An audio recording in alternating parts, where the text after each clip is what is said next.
Hello, everyone. This is Jay Dobbins of the official Marvel DC Multiverse. We are now at episode 467, and I'll be doing a review on Deadpool and Wolverine. So, spoiler alert, if you have not seen Deadpool and Wolverine, I strongly suggest that you do not listen to this episode. You've been warned. So,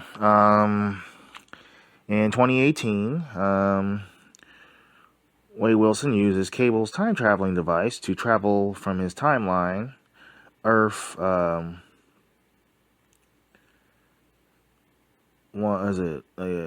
Earth 10,005 to Earth 616.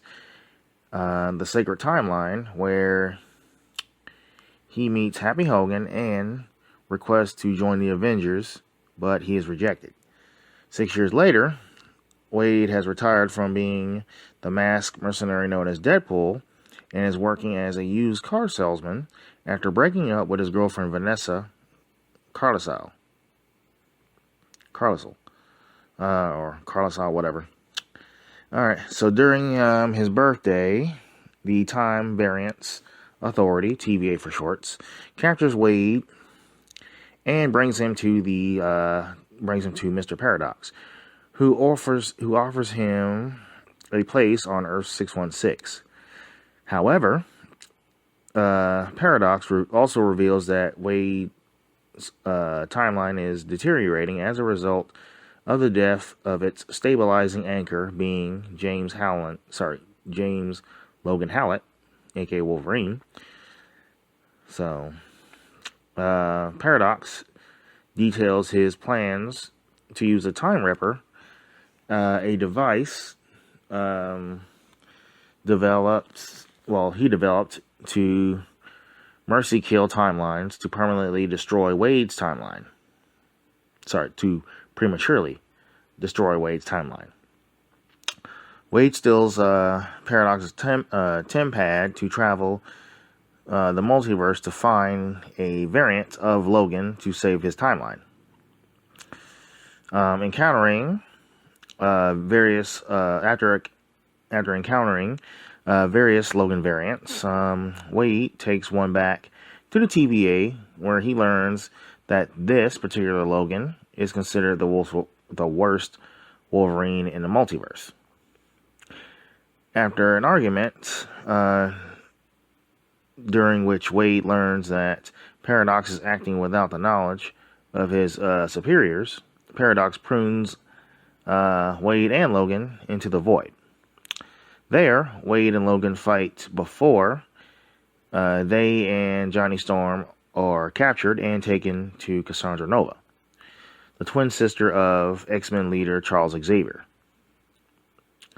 Cassandra, who was pruned as an infant, but made a deal with the TVA to stay willingly in the void, kills Johnny and leaves Wade and Logan to be consumed by Alioth.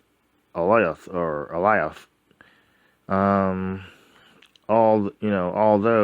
they managed to escape. Logan and Wade meet a variant of Wade called Nicepool,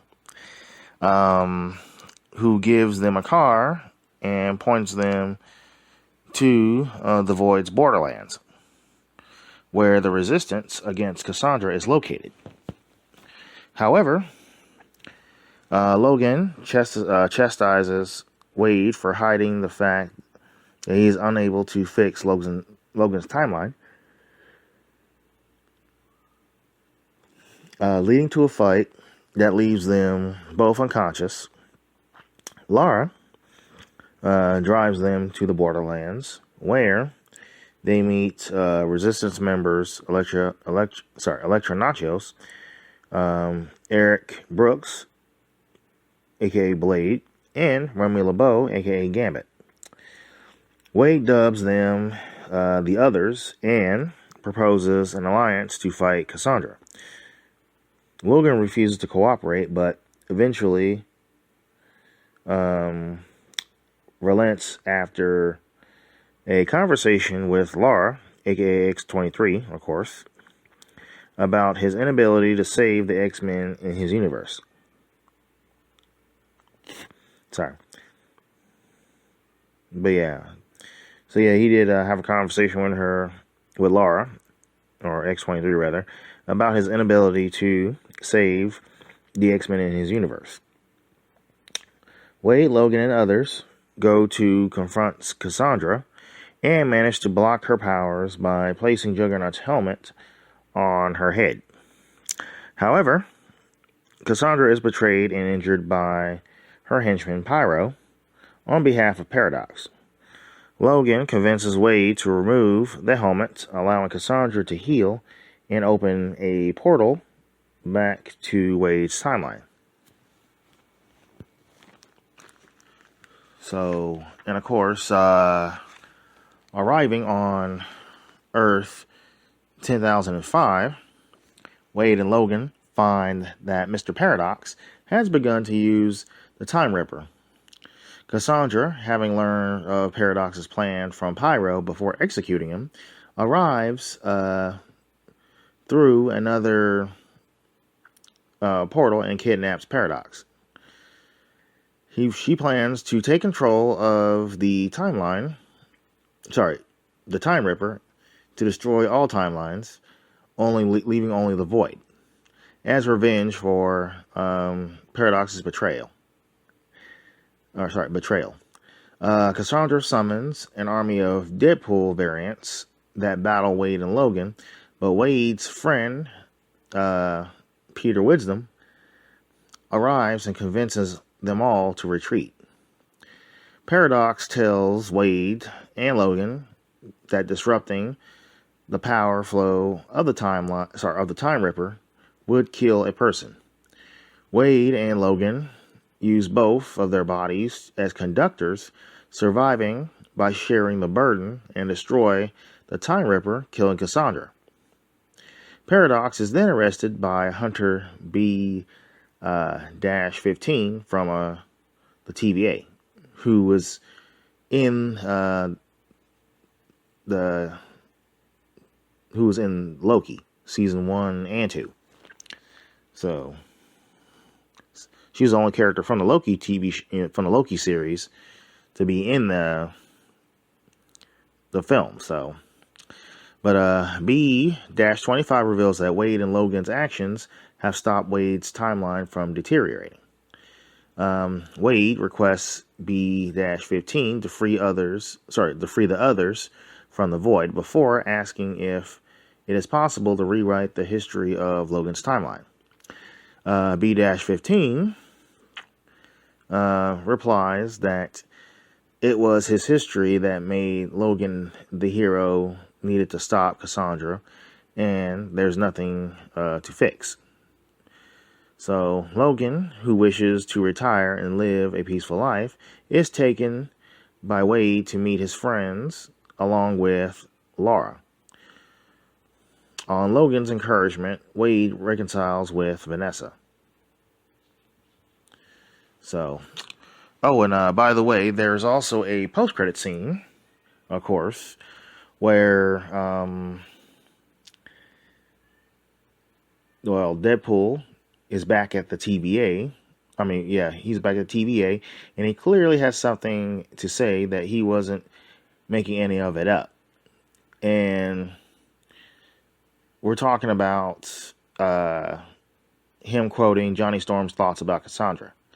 So obviously there was a recording of that. So, but it turns out that he still had Paradox's time pad, giving him, a window to enter the MCU in a later film, most likely in Secret Wars. So I'm guessing we have not seen the last of X-23, and of course Wolverine. So I'm guessing both of them are going to be in Secret Wars. So obviously, since they're both in Deadpool's timeline now. So yeah, I'm going to say the movie's pretty good. there were some funny moments. I like how they were able to get all the variants, well, the important variants. So they added what they thought was important and went with it. So, like, for example, the Logan variants. I would say, like, for example, you have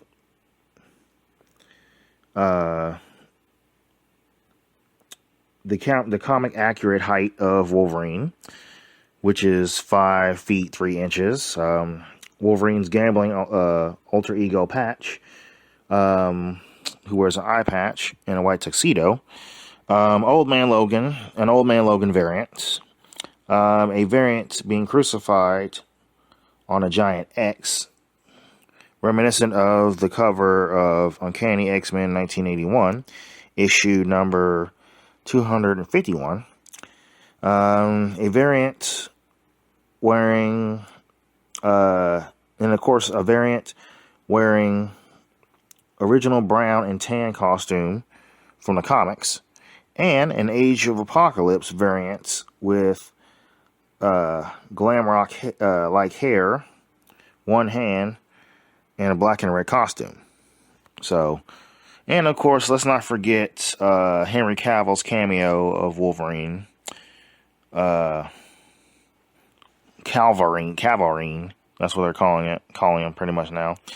But so yeah, you had those. I like how they were able to add those variants in there, since the movie does tie in the multiverse. Also, you have let's not forget X-23, which is obviously, I guess she got pruned or taken from. Wait a minute, yeah, I'm thinking that's the actual X-23 from Logan, from the Logan movie. But of course, I like how they were able to add Blade. I'm glad that they brought him back, so I was pretty happy about that. And of course, Jennifer Gardner's Elektra, Nachos, of course. Well, I was a little surprised about Johnny Storm's, Chris Evans' Johnny Storm, aka Human Torch. So I was a little surprised about that. I like how they also added Sabretooth from X-Men 1, played by the original actor Tyler Mane. And let's not forget, of course I did mention Wesley Snipes' Blade. So I like how they were able to, put him in there, definitely. So kind of a little older version. But and let's not forget Channing Tatum's Gambit. So I was pretty happy about that. He finally get to play Gambit, because he was supposed to get his own movie several years back, but it never happened. So, but I'm guessing that I was pretty happy that they were able to put him in there. However, they had everything down. He was almost comic book accurate, except for one thing: the eyes, the black and red eyes, which didn't happen. So, I don't know why they didn't do that. They kind of missed that opportunity. They missed the window to do that, but I don't know. But yeah, but I like how, but it was pretty, it was cool to see Channing Tatum in action as Gambit. So, since that was long overdue. There were also other variants that I noticed. Let's not forget, I did notice the Russian from the Punisher films. The Punisher was mentioned in the film, but we don't know which one. We don't know if it was Ray Winstone's Punisher or Thomas Jane's Punisher. So, but he was mentioned, we're not talking about Dolph Lundgren, but John Barthel's, Punisher variant. We don't know, but he was mentioned because Blade was using a bazooka that belonged to the Punisher. So, I also noticed Toad from the first X-Men film. I also noticed Ray Park. Well, yeah, actually Ray Park was Toad. The Russian from the Punisher movie. And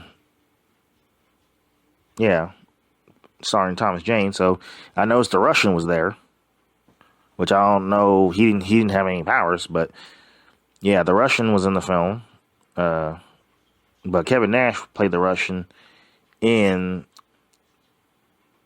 the Punisher film back in, I think it was like, I can't remember if it was 2004, 2005, one of them. It might have been 2006. I can't remember when the film was made, but let's see. I'm trying to think who else. Trying to think. Yes, that's right. The Russian from the Punisher film starring Thomas Jane was in there, of course. Well, I already said that. Let's not forget Azrael. Might have been I think Bullseye was in there too. I can't. Somebody looked like Bullseye. I wouldn't call it Farrell. But then, of course, you had Callisto, Lady Deathstrike, Psylocke, and I think Blob was in the film too. So, and let's not forget Juggernaut. Not, which is played by a different actor, but, Juggernaut from X3, The Last Stand. But before, he was, I guess they couldn't bring Vinnie Jones back because he played that character.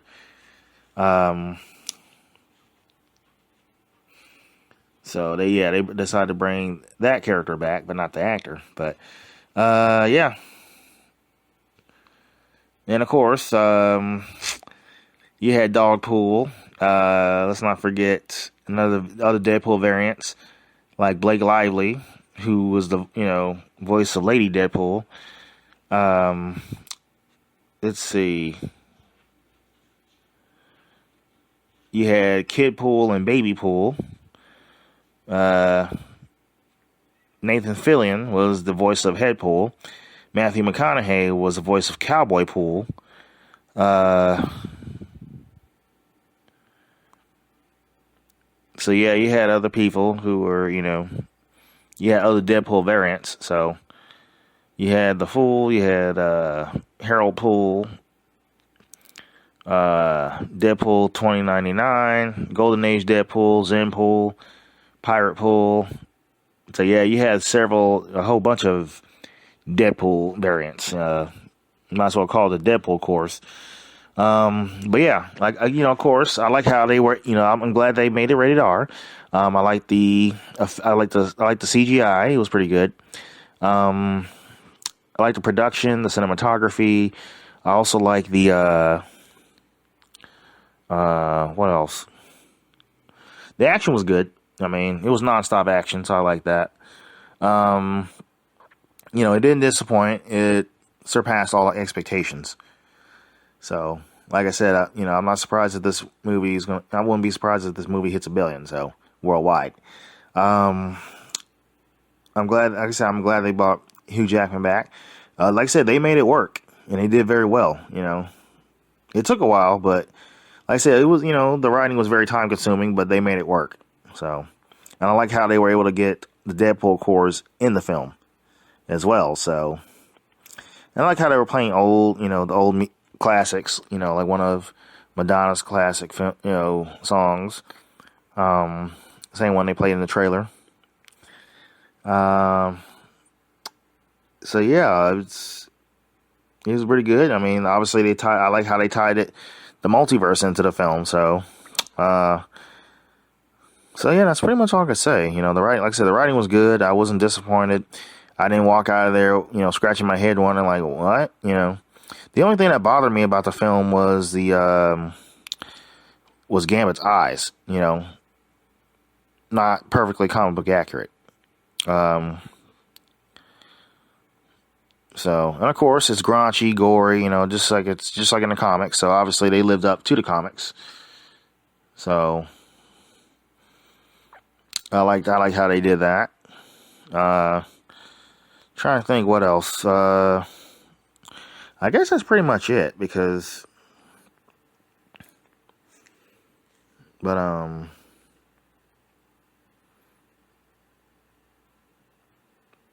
yeah, I wasn't disappointed at all, and I'm definitely going to add this film to my iTunes collection. So, I wish I'd seen Cable and Domino. That would have been great, but you know, it is what it is. But they still made it work. I mean, I give it a 98 out of 100. So, wasn't a masterpiece, but it was still well done. So, 98% is still good. That's pretty much it. That pretty much sums up this review. Feel free to follow us on Instagram. We're available on iTunes, Spotify, YouTube, Amazon Music, and let's not forget Twitch.